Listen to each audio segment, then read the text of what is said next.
Bienvenidos a Zona Espectral.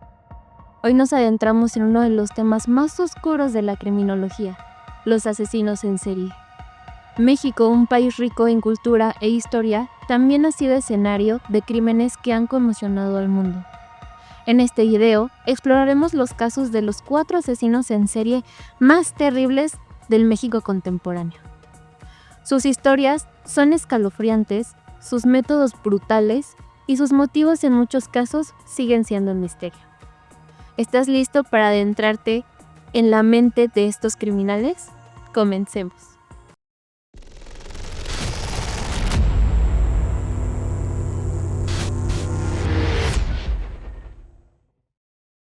En primer lugar tenemos a Andrés Filomeno Mendoza, conocido como el caníbal de Atizapán.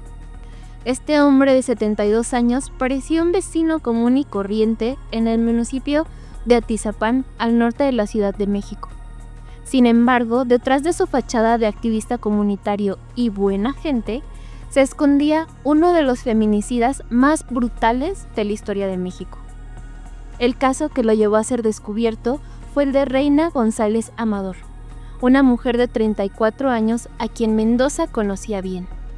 Reina ayudaba ocasionalmente en su negocio de celulares. El 14 de mayo del 2021, Reina le dijo a su esposo, Bruno Ángel Portillo, un jefe de la policía municipal, que iría con Mendoza al centro de la ciudad para reabastecer su negocio. Pero ese día, Reina desapareció. Portillo, desesperado, rastreó el celular de su esposa y revisó cámaras de seguridad. Las imágenes lo llevaron cerca de la casa de Mendoza, pero no había claro rastro de Reina. Decidido a confrontarlo, Portillo entró a la fuerza en la vivienda de Mendoza y se encontró con una escena de pesadilla. Reina estaba muerta y desmembrada. Pero el horror no terminó ahí. En un cuarto subterráneo debajo de su recámara, Mendoza había enterrado al menos 17 mujeres, un niño y un hombre, lo que le valió el apodo del caníbal de Atizapán. Mendoza, quien antes había sido carnicero, usaba engaños para atraer a sus víctimas. Se hacía pasar por facilitador de programas sociales o la seducía en bares. El rechazo lo llevaba a actuar con una violencia extrema, desmembrando los cuerpos y guardando pertenencias de sus víctimas como trofeos. En 2021, Mendoza fue sentenciado a cadena perpetua por el asesinato de Reina, pero su caso sigue abierto para investigar a otras víctimas. Este feminicida serial no solo conmocionó a México, sino también expuso la realidad terrible de los 10 feminicidios diarios que ocurren en el país. El segundo caso es el de Juana Barraza, conocida como la Mataviejitas. Juana no solo fue una asesina en serie, sino también una figura que desafió todas las expectativas de las autoridades. Durante años se creyó que los crímenes de la Mataviejitas eran obra de un hombre disfrazado de mujer, pero la realidad era mucho más aterradora. Juana Barraza nació el 27 de diciembre de 1957 en Epazoyucan, México. Su infancia fue marcada por el abuso y la violencia. Su madre, una mujer alcohólica, la regalaba a hombres a cambio de cerveza. Juana relató cómo a los 11 años fue violada por un hombre de 26 años, un trauma que la persiguió toda su vida. En su adultez, Juana intentó escapar de su pasado. Trabajó como vendedora de palomitas de maíz, estudió enfermería y hasta se convirtió en luchadora profesional bajo el nombre de la Dama del Silencio. Pero detrás de esta fachada, Juana escondía un oscuro secreto. Entre 2002 y 2006, Juana cometió una serie de asesinatos que la convertirían en una de las asesinas en serie más notorias de México. Su modus operandi era escalofriante. Se disfrazaba de enfermera o trabajadora social. Llevaba un estetoscopio y una identificación falsa y se ganaba la confianza de mujeres mayores que vivían solas.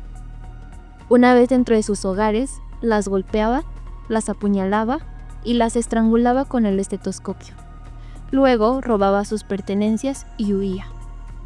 El 25 de enero de 2006, Juana cometió su último crimen. Eligió a Ana María de los Reyes Alfar, una anciana de 84 años.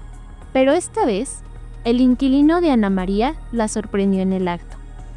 Juana intentó huir, pero fue detenida poco después. Durante su interrogatorio, Juana confesó que odiaba a las mujeres mayores porque le recordaban a su madre.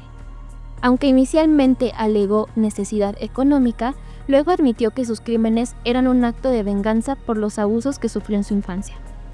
En 2008, Juana fue sentenciada a 759 años de prisión por 17 homicidios y robo agravado.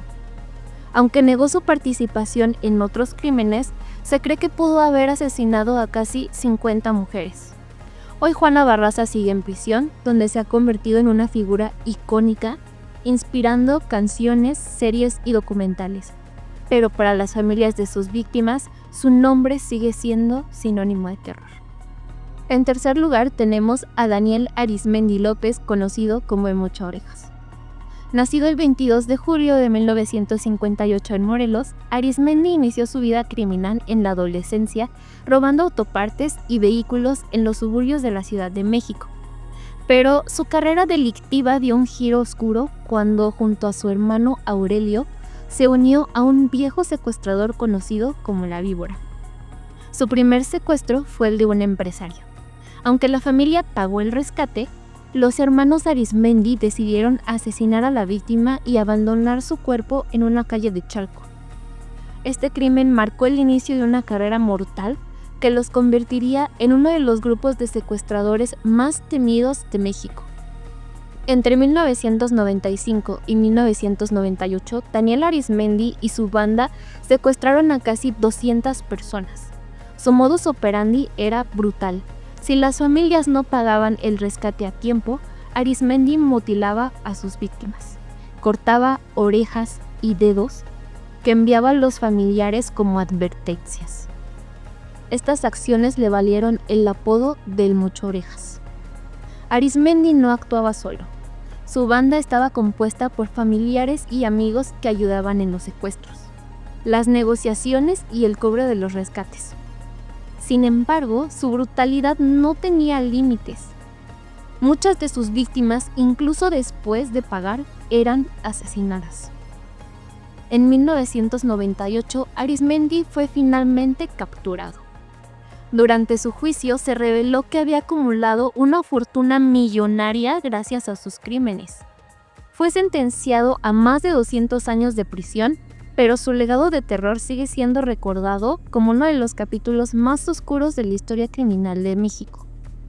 El último caso es el de José Luis Calva Cepeda, conocido como el Caníbal de la Guerrero. Este hombre, un escritor frustrado, cometió crímenes que desafían la comprensión humana. Calva tuvo una infancia marcada por el abandono y el abuso. Fue expulsado de su casa a temprana edad, comenzó a trabajar a los 12 años y pronto se involucró en actividades delictivas. Además, sufrió abusos sexuales por parte de un amigo de su hermano, lo que dejó una profunda huella en su psique. En su adultez, Calva luchó contra la depresión y el abuso de sustancias como la cocaína y el alcohol. A pesar de sus problemas, se consideraba un hombre culto.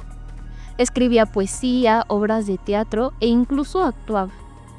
Sin embargo, detrás de esta fachada se escondía un monstruo. En 2007, Calva fue arrestado después de que se descubrieran restos humanos en su departamento en la colonia Guerrero de la Ciudad de México. Lo que hizo que este caso fuera especialmente perturbador fue la revelación de que Calva cocinaba y comía parte de sus víctimas. Calva afirmó que sus crímenes estaban inspirados en obras literarias y que buscaba experimentar con el límite entre la vida y la muerte. Aunque solo se le vinculó con 3 feminicidios, se cree que pudo haber tenido más víctimas. Uno de los crímenes más conocidos fue el de su novia, a quien asesinó y desmembró en su departamento. Calva guardaba restos de sus víctimas en recipientes y escribía poemas sobre sus actos. Durante su juicio, Calva mostró un comportamiento extraño, mezclando confesiones con intentos de justificación literaria. Fue sentenciado a cadena perpetua, pero su caso plantea preguntas aterradoras sobre la naturaleza humana y los límites de la cordura. Estos 4 asesinos en serie representan algunos de los capítulos más oscuros de la historia criminal de México.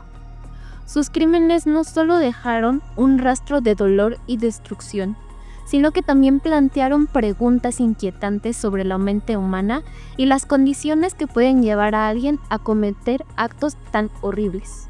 ¿Qué crees que impulsa a estas personas a convertirse en asesino en serie?